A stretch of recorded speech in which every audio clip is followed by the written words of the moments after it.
Good evening and welcome to the Week in Review. I'm Paris Schutz. We'll be joined by our Week in Review guests in just a moment, but first, some of today's top stories. The 17-year-old Antioch resident charged with killing two men in Kenosha is out on bail this evening. Kyle Rittenhouse posted $2 million and is out of custody as he faces charges of intentional homicide and reckless endangerment, among others. This for his role in late-night rioting that grew out of protests for Jacob Blake, the Kenosha man shot by a Kenosha police officer. Rittenhouse is due back in court on December 3rd. And state public health officials report more than 13,000 new COVID-19 cases in the last 24 hours, along with 126 additional deaths. The total Illinois caseload so far is 634,395, with 11,304 deaths. The testing positivity rate right now is ticked down to 13.4%. Meanwhile, Governor Pritzker again begged Illinoisans to celebrate Thanksgiving responsibly, highlighting today the tragic story of a 30-year-old Bloomington resident named Danielle Cater, who died of COVID-19 complications just a day after she was admitted to the hospital, and this despite no underlying medical issues. Surviving family members today that they hope their story inspires people to take this virus seriously. Stay home. Do something positive for someone else by making sure they quarantine when they are sick, following all the CDC restrictions. I know everybody's tired, but you just have no idea the devastation losing someone brings to a family.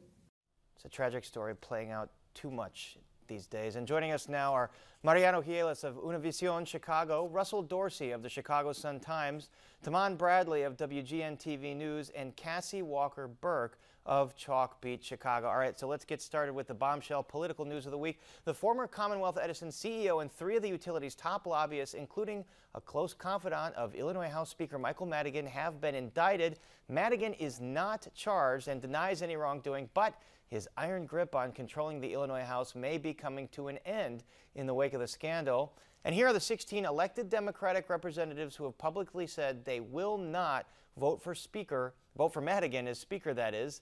And in January, there'll be 73 Democrats in the House, and the Speaker needs 60 votes to win that job, which Madigan does not have right now. Governor Pritzker weighed in this week on this whole issue. Take a look.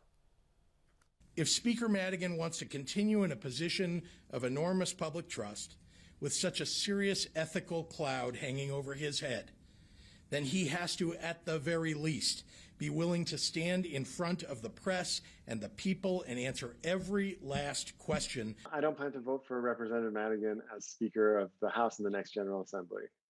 Why not? Well, I think it's time for new leadership. We are in the minority. They're the ones who have to make a decision, put on their big boy and big girl pants, and actually do something that's right for the state of Illinois. Taman Bradley, he doesn't have the pledged votes right now, although late this evening, Speaker Madigan put out a statement saying he's been shoring up support and he continues to enjoy strong support in the party and he will seek this post again. So look into your crystal ball. Do you believe Mike Madigan will serve another term as Speaker of the Illinois House? Well, first of all, happy holidays, everybody. I'm not betting against Michael J. Madigan, who has been the Speaker of the Illinois House as long as I've been alive. 1983, that was the year that he became the Speaker, except for 2 years when there was a Republican Speaker. He has ruled Illinois. Look, until someone emerges who is a credible challenger, someone who understands how things work, someone who could lead the redistricting efforts, the remapping efforts that's going to be coming up, someone like a Will Davis or a Jahan Gordon Booth, he's going to continue to make phone calls as he did today. He's going to twist arms behind the scenes. And I wouldn't be surprised if some people change their minds. But make no mistake about it, this is the first serious threat he's ever had to his power. He is very close to leaving. So it would take someone else having the requisite number of votes, which it doesn't appear anyone else does. Mariano Gielis, will Democrats coalesce around one person that would take him on? As of right now, we don't have any idea. And the situation is dire. I mean, I've been trying to reach a lot of the legislators, at least in the Latino community, to ask them what their position is. No one has taken a public position yet. And that brings us to another point. I mean, is there anyone in the Democratic Party at state level that believes that anyone else than Madigan can get the job done? Cassie Walker-Burke, you've heard all these legislators come out and pledge not to vote for Speaker Madigan. Do you take them at their word, or do you think some of them might rethink it in a couple of months? I think January feels very far away in this moment. We still have the holidays. We still have weeks where there could be a lot of calls, a lot of pressuring behind the scenes. I think that a lot could change in this time. Russell Dorsey, first of all, welcome to Chicago tonight. So as someone who covers sports, looking at this, how do you think this is going to play out? I think there are a couple of interesting things at play here. One, if you look at the trend of Illinois politics in the last couple of years, we've had a new mayor of Chicago last year. 2 years ago, we had a new governor of the state of Illinois. And looking at Michael Madigan's reign, as Taman just spoke about, it seems like it might be rockier than it's ever been in his time as Speaker of the House. And for the first time, it seems like other people notice that his time might be coming to an end. So I'm interested to see if, he's been the king for this long stretch of time in Illinois politics. And now that the king is on the rocks, who's going to come to try to take the king out? That's what I'm in. And as Taman mentioned, there's a couple of possible candidates, but we just don't know if they would have majority support yet. All right, let's talk about the indictment. We mentioned the players here at the top, but if you read this thing, the speaker is all over it as public official A. Does this indictment, Taman, signal to you that the feds want to turn the screws on these top players and get more information out of them to get to Madigan? So they say the investigation is ongoing. We have to keep in mind that the speaker has not been charged with any wrongdoing, but it's a fascinating read when it talks about our mutual friend, everybody knowing who that is, knowing that you have to That's what Mike McLean refers to him as, allegedly.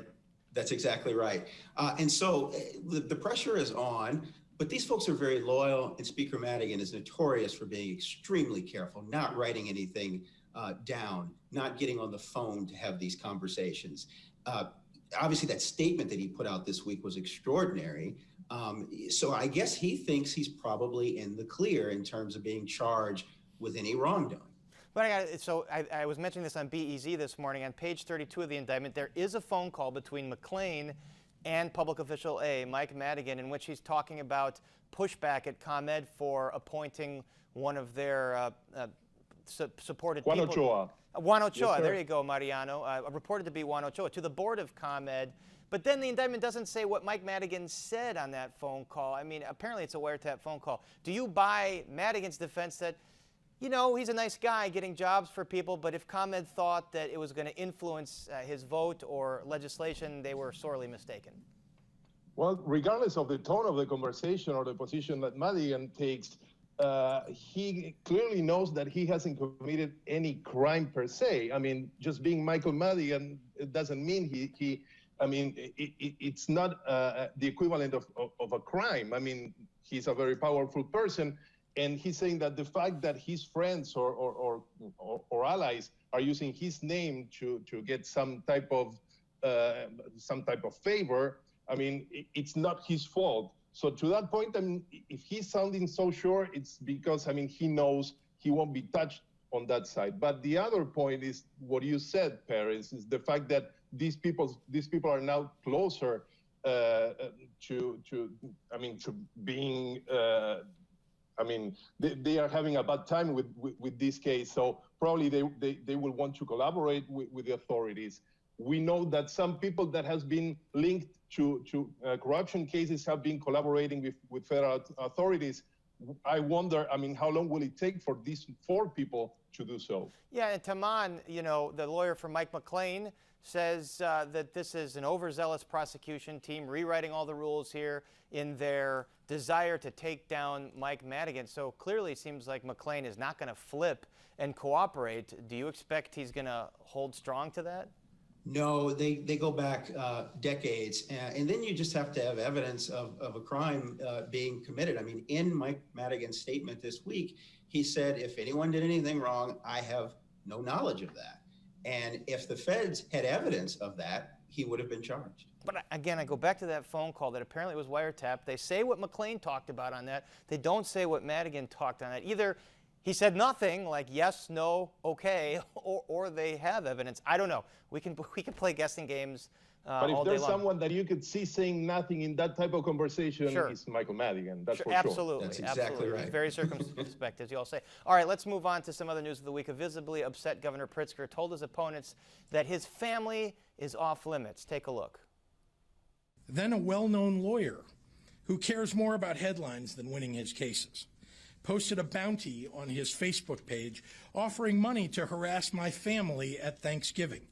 An actual cash bounty, including my kids, harassing them, my high school age kids. Put yourself in the shoes of a high school girl who is being weaponized against her father by his political opponents. Right, so Dorsey, so this stems out of a picture that some Twitter accounts said was Pritzker's daughter, not socially distant. Turns out it was not her. It was picked up by some propaganda sites spreading it around. Do you agree with the governor? Teenage kids of public officials should be off limits in this situation. Absolutely, Paris. That's really nasty that someone, adults would decide that this would be the route to go because they're not okay with the governor, recent things he's done to try to curb COVID or his other agendas that he has. And I think when you get into that personal side of anybody's life, that's when it crosses too far. You can be against somebody's political views, but once you get into that personal life, that's when it's gone too far. And certainly the governor was shaken by that. It was an unfortunate situation. Okay, let's talk about Tier 3 closures that go into effect today. Cassie Walker-Burke, it's not a stay-at-home order. Despite the high positivity rate, why do you think the governor didn't go all the way like he did in the spring? Well, I think we've seen some of the political fallout for going that direction. I think we're also starting to see economic indicators that show that the service economy has taken a huge hit. And can the economy recover? I think those are big questions. The governor doesn't want to be the person who was responsible for torpedoing the economy. So I think that the advisory is putting it on people, on individuals to make their decisions, even though these are some tough things for businesses to swallow. So, and it's cultural institutions like the Museum of Science and Industry. We see that they're going to be closed, but places, retail establishments, services like haircuts, they'll be open at 25% capacity. Taman Bradley, speaking of capacity, what does it look like at Illinois hospitals, and could they become over capacity at some point?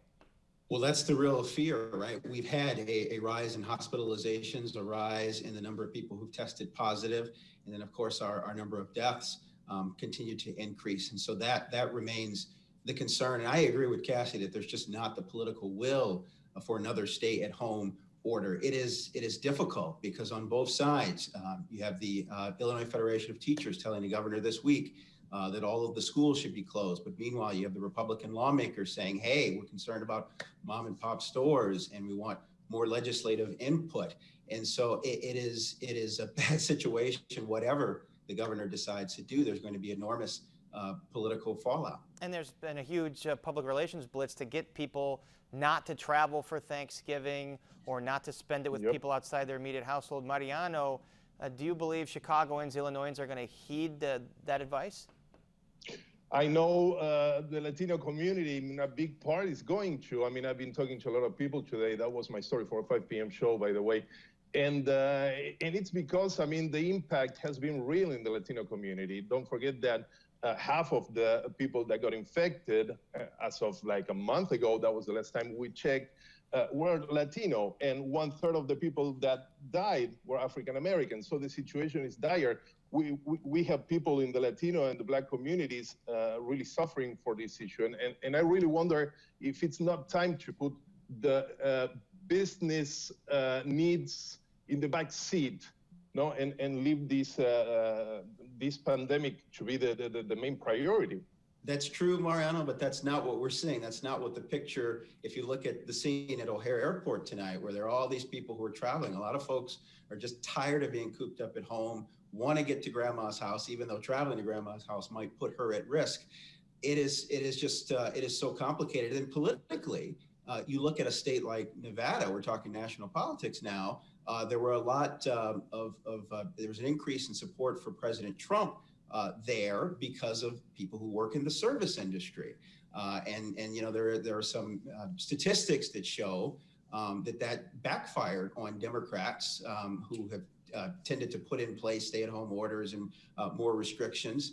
And Republicans sort of ran against that, opening up the economy, and there are some signs to show that that did motivate voters. And it is striking to see those pictures, Taman, as you said, at O'Hare. Lots of people lined up, going through security, getting on airplanes and traveling for Thanksgiving. Russ Dorsey, has all of this made you second-guess your own Thanksgiving plans? Absolutely. My family and I are staying right here in the Chicagoland area. Usually we go up to Michigan, up to Detroit, where both of my parents have family, and we go celebrate. But we're not doing that this year, and we want to keep everybody in our family safe. As Tomas spoke about, yeah, everybody wants to go taste something grandma's cooking, but how bad would you feel if grandma wasn't around next Thanksgiving? So if everybody's just responsible, does the right thing, stays home, we can get out this thing a lot faster. Yeah, or as Dr. Ngaze Ezike said this week, you know, you don't want to go spend Thanksgiving with grandma and then find out she's not going to be around for Christmas or New Year's. Very stark way to put it. All right, Cassie Walker. Yep. Yeah, very compelling. Cassie Walker Burke, at the same time, Mayor Lightfoot, CPS CEO Janice Jackson announced that they're going to reopen schools for in-person learning, starting with cluster students in January and then K through 8 in February. Why, given the high positivity rate? I think, you know, some people felt like that they were taken aback by that announcement, but if you've been listening to the mayor, if you've been listening to the school's chief, they've consistently said throughout the fall that remote learning is a terrible substitute for in-person learning. And this week there was finally some data that actually showed attendance, grades, Fs, rising particularly among Black students. And I think that there is a real fear about the achievement gap widening. You also saw this week that you have several other districts throughout the country that are starting to delay their reopening plans, and the headwinds are getting strong. So there's the argument that if CPS doesn't set a date now, it's not going to be able to set a date any time before the springtime of 2021. And what's the Chicago Teachers Union response to this? Oh, the teachers union has a very strong response to this, and they're also challenging it through several different avenues through labor courts.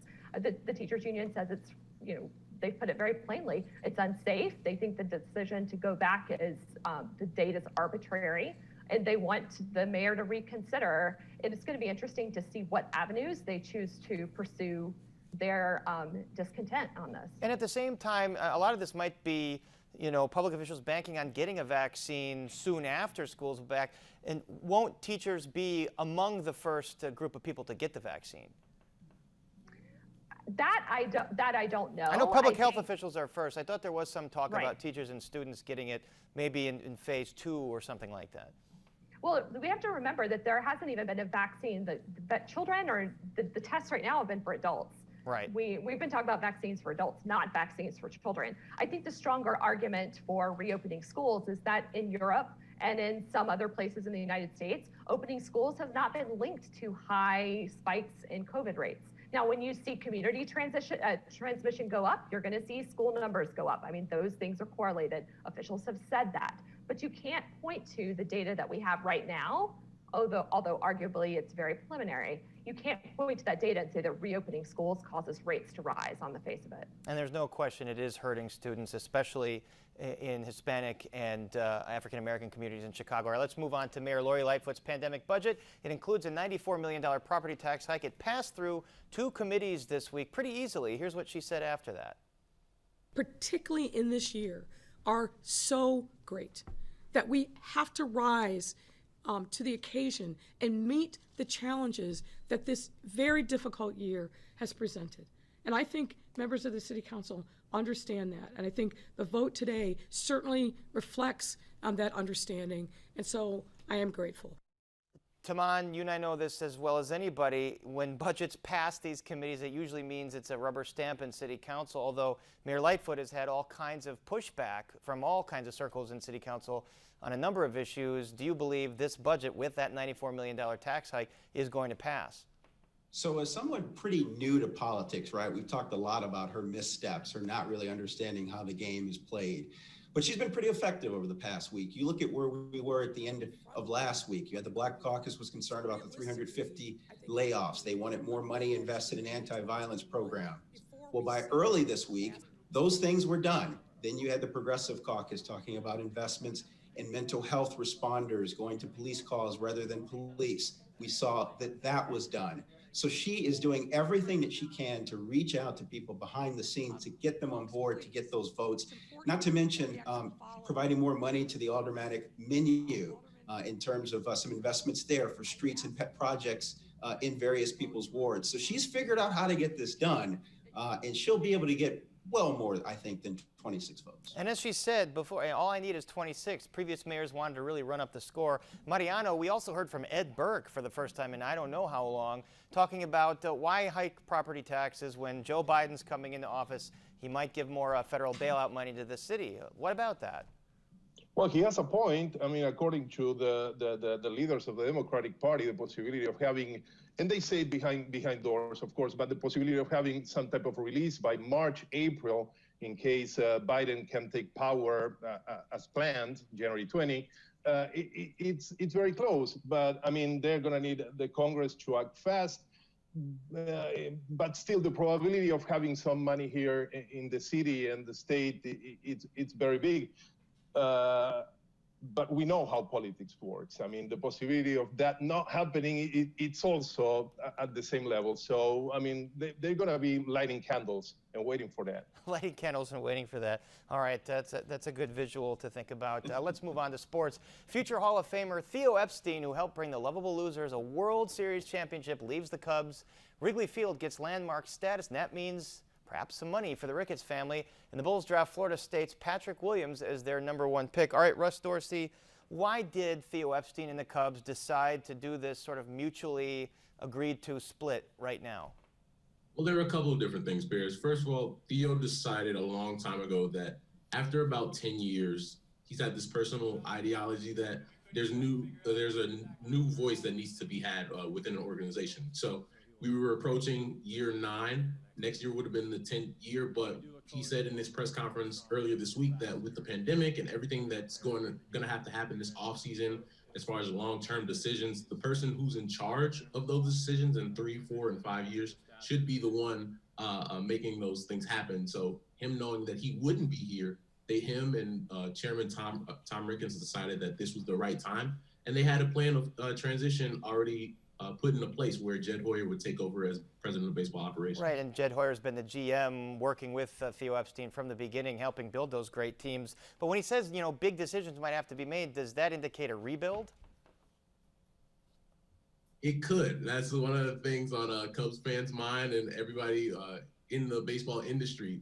The Cubs are a really big wild card this offseason. They have guys like Anthony Rizzo, Javi Baez, Chris Bryant, Kyle Schwarber, all these big name players that we've seen around town for the last 6-7 years who have 1 year left on their contract before reaching free agency.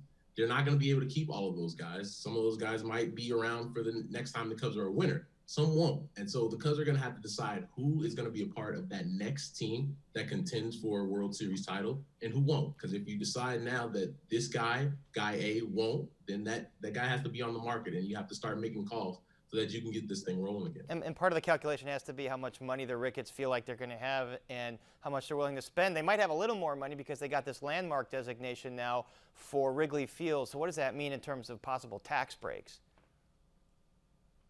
Well, I think there are a couple of different things at play here. First of all, because of the pandemic, revenue everywhere in all different walks of life and industries have taken a big hit. And no bigger industry, I think, than sports, where you have players getting club options decline at a rate that we haven't seen before. So will there be a little bit of extra money? Sure. But how does that affect 2021, 2022, and 2023? I don't think we really know that yet because are people going to be allowed back in ballparks? I don't think we know that answer here in Chicago or around baseball. So there are a lot of different questions that need to be answered before we can decide where money will be allocated and how much money will be going into the Ricketts pockets. So much up in the air here. Tell me about the Bulls' 4th pick in the draft, Patrick Williams, being compared right now to Scottie Pippen. Patrick Williams is the second youngest player in the draft. The Bulls really like his versatility. He's a versatile defender, a willing defender, a guy that can play above the rim. And that's what you need in today's NBA. In an NBA of positionless basketball, you hear that phrase a lot. Guys who can guard the 2, the 3, the 4, and be able to spread the floor, be athletic, And with a young team like the Bulls, they really like the upside that he brings. Billy Donovan, the Bulls just brought him in to be the head coach, and Arturas Karnisovas and Mark Eversley, the new guys in charge, have put this player development team in place to get upside out of Patrick Williams and other players that they're going to put into this thing to hopefully build the Bulls into a team of prominence once again. So Patrick Williams is not going to be a guy who's going to wow people right away, but he is a guy that has a lot of different skills. And when the Bulls are a winning team again, they hope that he's going to be a part of that. So it's certainly a new era, it seems like, with the Chicago Bulls. All right, we're out of time. So our thanks to Mariano Hielis, Russell Dorsey, Tamon Bradley, and Cassie Walker-Burke. And that is our show for this Friday night. Don't forget you can get Chicago Tonight and the Weekend Review streamed on Facebook, YouTube, and our website, WTTW.com/news. And be sure to join us tomorrow night at 6 for Chicago Tonight Latino Voices and 6 p.m. Sunday for Chicago Tonight Black Voices. And then we're back at 7 o'clock all next week. And now for the Weekend Review, I'm Paris Schutz. Thank you for watching. Stay healthy and safe. Good night.